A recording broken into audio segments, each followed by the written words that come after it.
Mr. Untold Talks। आज बात करते हैं एक ऐसी कंपनी की जिसने सचमुच भारत में शॉपिंग का पूरा तरीका ही बदल दिया। जी हाँ, ये कहानी है फ्लिपकार्ट की। एक ऐसा आइडिया जिसने सिर्फ सामान नहीं बेचा बल्कि करोड़ों लोगों को ऑनलाइन शॉपिंग पर भरोसा करना सिखाया।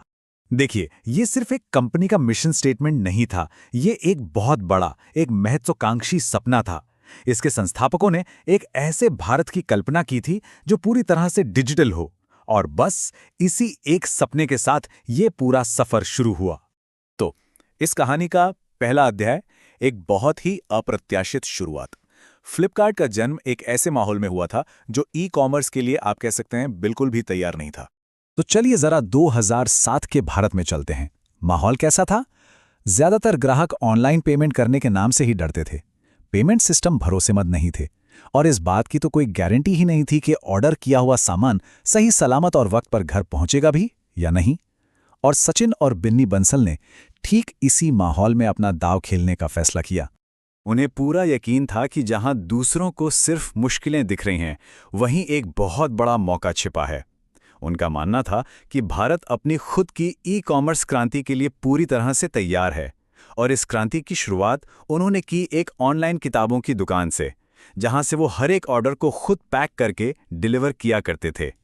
अब बात करते हैं उस सबसे बड़ी पहेली की जिसे सुलझाकर फ्लिपकार्ट सबसे आगे निकल गया, और वो पहेली थी विश्वास की।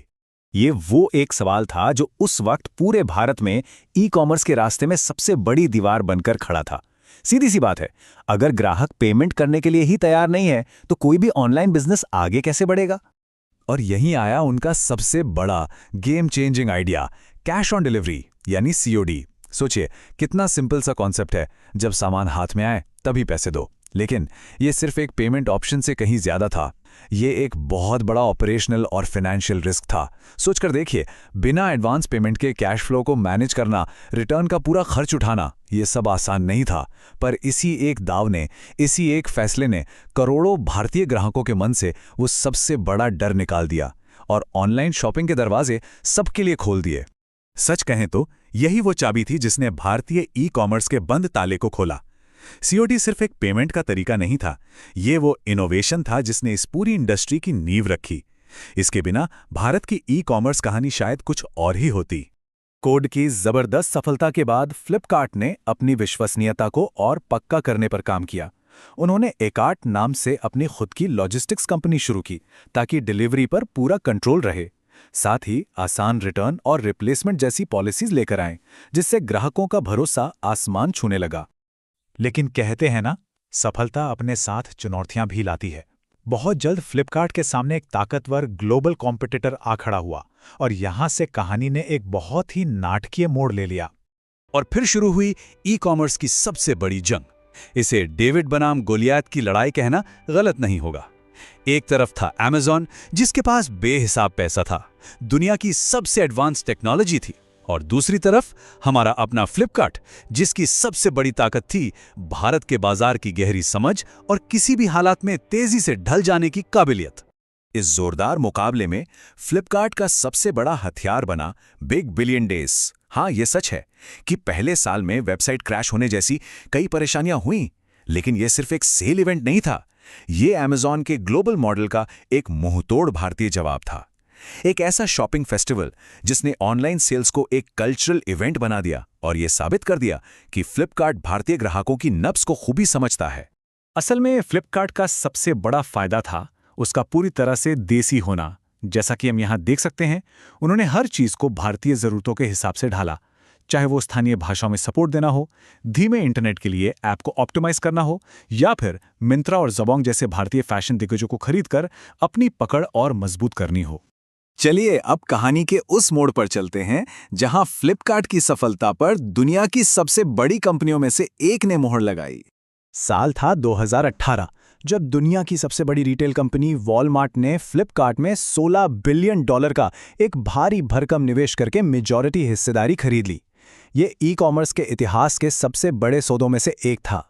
देखिए, ये डील सिर्फ फ्लिपकार्ट की कामयाबी नहीं थी, ये पूरे भारतीय डिजिटल इकोसिस्टम के लिए एक मील का पत्थर साबित हुई।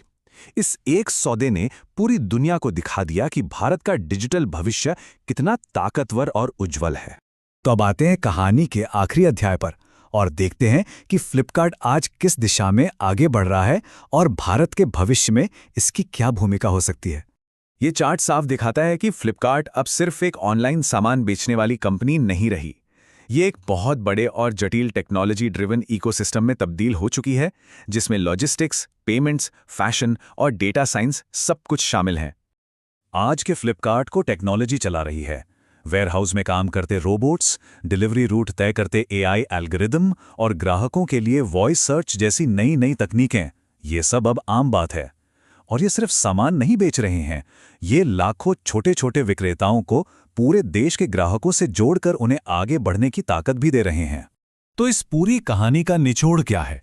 यही कि फ्लिपकार्ट का असर सिर्फ बिजनेस तक सीमित नहीं है, इसका योगदान कहीं ज्यादा गहरा है। इसने लोगों को ऑनलाइन दुनिया पर भरोसा करना सिखाया और भारत के डिजिटल ट्रांसफॉर्मेशन को एक जबरदस्त रफ्तार दी। तो आखिर में सवाल यही बचता है, क्या फ्लिपकार्ट अगली बड़ी क्रांति का चेहरा बनेगा या फिर कोई नया खिलाड़ी आएगा और बाजार के सारे नियम फिर से बदल देगा? जैसे जैसे टेक्नोलॉजी रफ्तार पकड़ रही है, भारत के ई कॉमर्स का भविष्य क्या होगा, ये एक ऐसा सवाल है जिसका जवाब हमें आने वाला वक्त ही देगा।